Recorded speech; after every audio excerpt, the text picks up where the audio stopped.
Spoiler alert, ഈ സിനിമയുടെ original ആയിട്ടുള്ള മുംബൈ പോലീസുമായി ഈ റിവ്യൂവിൽ ചില താരതമ്യങ്ങൾ ഉണ്ടാവും. സോ ആ സിനിമ ഇതുവരെ കണ്ടിട്ടില്ലാത്തവർ തുടർന്നുള്ള റിവ്യൂ കാണാൻ ശ്രമിക്കരുത്.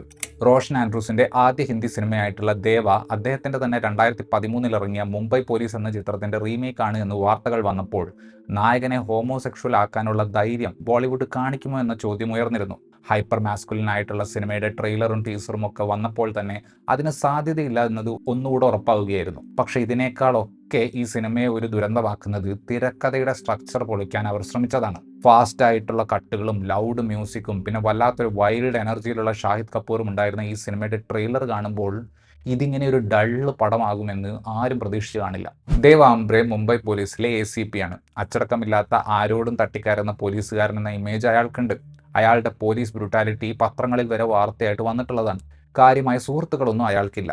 സഹപ്രവർത്തകനായ ഒരു പോലീസുകാരന്റെ മർഡർ ഇൻവെസ്റ്റിഗേറ്റ് ചെയ്തുകൊണ്ടിരിക്കെ ദേവ് ഒരു അപകടത്തിൽപ്പെടുകയും ഓർമ്മ നഷ്ടപ്പെടുകയും ചെയ്യുന്നു.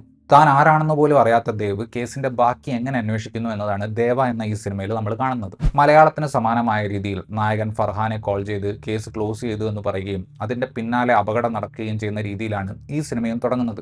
മലയാളം CGI ഒന്നുമില്ലാത്ത നോർമൽ സ്റ്റണ്ട് സീൻ അവിടെ ഉപയോഗിച്ചപ്പോൾ ബിഗ് ബജറ്റ് ഹിന്ദി വേർഷനായിട്ടുള്ള ദേവ വളരെ നിലവാരം കുറഞ്ഞ ഗ്രീൻ സ്ക്രീൻ ഉപയോഗിച്ചിട്ടാണ് ഈ സീൻ എടുത്തിട്ടുള്ളത്.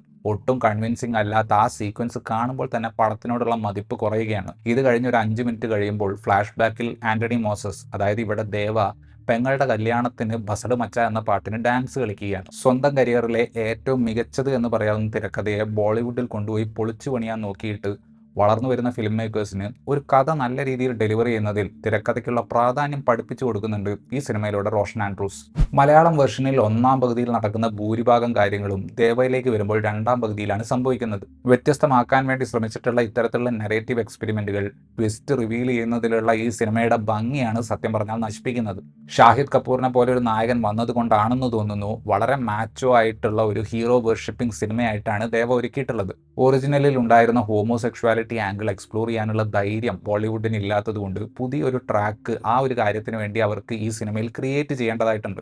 അതാണെങ്കിൽ ഒരു തരത്തിലും നമ്മളെ ഞെട്ടിക്കാത്ത വളരെ ജനറിക് ആയിട്ടുള്ള ഒരു ഐഡിയ ആണ്. നായകന്റെ ആണത്തം കുറച്ചുകൂടെ വൈൽഡായിട്ട് കാണിക്കാനും ഒരു നായികയെ കഥയിലേക്ക് കുത്തിക്കയറ്റാനും അല്ലാതെ ഈ പുതിയ ട്രാക്ക് കൊണ്ട് പ്രത്യേകിച്ച് ഗുണമൊന്നും സിനിമയ്ക്ക് ലഭിക്കുന്നില്ല. ബജറ്റ് ലിമിറ്റേഷൻസ് ഫിലിം മേക്കേഴ്സിന്റെ ക്രിയേറ്റിവിറ്റി കൂട്ടും എന്ന് കണ്ടപ്പോൾ തോന്നിച്ചൊരു സിനിമ കൂടിയാണ് ദേവ. നീല കളർ കാറ് മഞ്ഞ ലൈറ്റിന്റെ അടിയിൽ നിന്നാൽ പച്ചയായി തോന്നും എന്നത് കാണിക്കുന്ന മുംബൈ പോലീസിലെ സീൻ നിങ്ങൾക്ക് ഓർമ്മയില്ലേ? ഹിന്ദിയിലേക്ക് വരുമ്പോൾ ഈ സീനിൽ കാറിന്റെ കളർ മാറുന്നത് ചില രോഹിത് ഷെട്ടി സിനിമകളിലെ ഫ്രെയിമുകൾ പോലെയാണ്. ഷാഹിദ് കപൂർ ഒരർത്ഥത്തിൽ കബീർ സിംഗിനെയും ഹൈദറിനെയും മിക്സ് ചെയ്തിട്ടാണ് ദേവയെ ക്രിയേറ്റ് ചെയ്തിട്ടുള്ളത്. ടെസ്റ്റോസ്റ്ററോൺ കൂടിയിട്ടുള്ള നായകന്റെ സ്വാഗറും ഫിസിക്കൽ ഫ്ലെക്സിബിലിറ്റിയും എല്ലാം ആ കഥാപാത്രത്തെ സ്ക്രീനിൽ വളരെ അപ്പീലിംഗ് ആക്കുന്നുണ്ട്. ഓർമ്മ പോയ ദേവ് B വേർഷൻ കാണുമ്പോൾ ഒരുമാതിരി ദേവ് D ലുക്കാണ് ഉള്ളത്.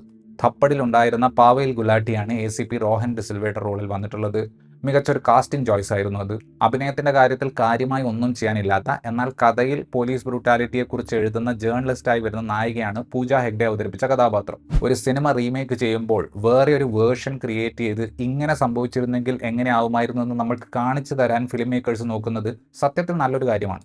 പക്ഷെ ദേവയുടെ കാര്യത്തിലേക്ക് വരുമ്പോൾ ഒറിജിനൽ എന്തുകൊണ്ടാണ് അപ്രീഷിയേറ്റ് ചെയ്യപ്പെട്ടത് എന്നത് അവർക്ക് മനസ്സിലായിട്ടില്ല എന്ന് തോന്നുന്നു. ഷോക്ക് വാല്യൂ തന്ന ട്വിസ്റ്റ് പൂർണ്ണമായും ഒഴിവാക്കുകയും തിരക്കഥയെ മൊത്തത്തിൽ ഷഫിൾ ചെയ്യുകയും ചെയ്തതോടെ മുംബൈ പോലീസിലുണ്ടായിരുന്ന എല്ലാ രചനാ മികവും ദേവ ഫോർമുല ഇൻഗ്രീഡിയൻസ് ചേർത്ത് ഇല്ലാതാക്കുന്നു.